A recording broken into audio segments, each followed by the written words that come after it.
के बालेन्द्र शाह वास्तवमै नेपालको प्रधानमन्त्री बन्ने अवस्थामा पुगेका हुन् त?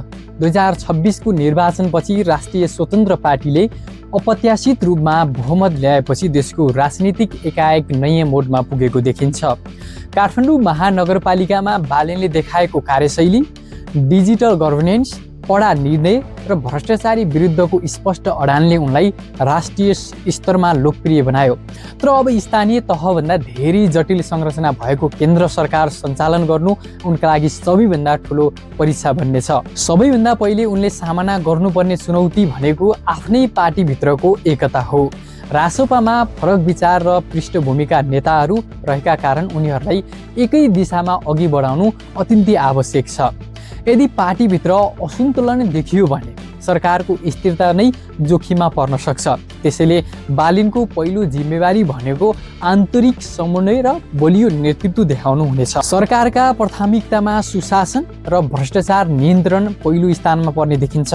उच्च स्तरीय भ्रष्टाचारमा कडा कदम चाल्नु, अख्तियार जस्ता निकायलाई स्वतन्त्र बनाउनु र पुराना ठेकेदार राजनीतिक गठबन्धन तोड्नु अति आवश्यक हुनेछ। साथै सबै सरकारी काम कारबाहीमा पूर्ण पारदर्शिता ल्याउँदै डिजिटल निगरानी प्रणाली लागू गर्नाले जनविश्वास अझ बलियो बनाउन सक्छ। त्यससँगै डिजिटल गभर्नेन्स बालेनको मुख्य एजेन्डा बन्ने सम्भावना छ। काठमाडौँमा सुरु गरिएको अनलाइन सेवा, गुनासो व्यवस्थापन प्रणाली र ई गभर्नेन्स मोडललाई देशभर विस्तार गर्ने योजना प्रभावकारी हुन सक्छ। यसले सेवा प्रवाह छिटो, सहज र पारदर्शी बनाउने अपेक्षा गरिएको छ। अर्कोतर्फ के छ भने रोजगारी र अर्थतन्त्रको सुधार पनि उत्तिकै महत्त्वपूर्ण छ। विशेष गरी युवाहरूको लागि रोजगारी सिर्जना गर्ने, विदेशी बाध्यता कम गर्ने र उद्यमशीलता प्रवर्धन गर्ने नीति ल्याउनु पर्ने हुन्छ। यदि यस क्षेत्रमा ठोस उपलब्धि देखाउन सके भने बालेन नेतृत्वको सरकारप्रति जनताको विश्वास झनै अझै बढ्न सक्छ। र यथार्थ के हो भने देश चलाउनु र सहर चलाउनु फरक कुरा हो। केन्द्र सरकारमा ब्युरोक्रेसी, पुराना शक्ति केन्द्रहरू र राजनीतिक दबावहरू निकै बलिया हुन्छन्। यी सबैसँग सन्तुलन मिलाउँदै अघि बढ्नु नै बालेनको सबैभन्दा ठुलो परीक्षा हुनेछ।